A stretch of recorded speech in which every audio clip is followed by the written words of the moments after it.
আমি যদিও রূপবতী না, তবে গুণবতী আছি। ওই আর কি, মাঝে মধ্যে নিজের ঢোল নিজেকেই পিটাইতে হয়, মানে নিজের প্রশংসাটা নিজেকেই করতে হয়। কিন্তু কিছু কিছু মানুষ আছে যারা আমার গুণগুলোকে উপলব্ধি করে, মনে মনে স্বীকারও করে, কিন্তু লোকজনও আর আমার সামনে ভাবখানা এমন দেখায় যে এটা আমার গুণ বলতে কিছুই না, কোনো বিষয়ই না। প্রশংসা তো দূরের কথা, ভাবখানা এমন যে মেয়ে হয়ে জন্ম নিলে সব কিছু করতেই হবে, পারতেই হবে। এতে প্রশংসা করা বা গুণ বলে আখ্যায়িত করার কোনো মানেই ওঠে না, প্রশ্নেই আসে না। কিন্তু সেই সব ব্যক্তিরাই আমি যদি কোনো কিছু না পারি বা ভুল করে ফেলি, আমার অগোচরে তো বদনাম করে করে, বরং আবার সামনে এসেও আমারে দুই কথা শোনাই দিতে ছাড়ে না, পিছু পা হয় না। সেই সব মানুষদের কি বলতে মন চায় তোমরাই বলো তো, যে কিনা তোমার অগোচরে বা তোমার সামনে দুই কথা শোনাইতে পিছপা হয় না, তাদেরকে কি মন থেকে আসলেই সম্মান শ্রদ্ধা করা যায় বলো তো?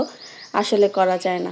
যারা কিনা তোমার পিছনে নাক গলায় নাক ছিটকায়, তাদেরকে খোঁজ নিয়ে দেখো, তার নিকটতম আত্মীয় স্বজনেরাই বেশি বেশি হতচ্ছাড়ি। তারা তো কোনো কাজকর্ম পারেই না, বরং অন্যের পিছনে লেগে থাকা ছাড়া তাদের আর কোনো কাজই নাই। এইসব দুমুখ সাপ থেকে দূরে থাকাই ভালো। তাই তো এখন নিজের মতো চলার চেষ্টা করি, অন্যের প্রশংসায় আহামরি খুশিও হই না, আর বদনামে খুব বেশি কষ্টও পাই না।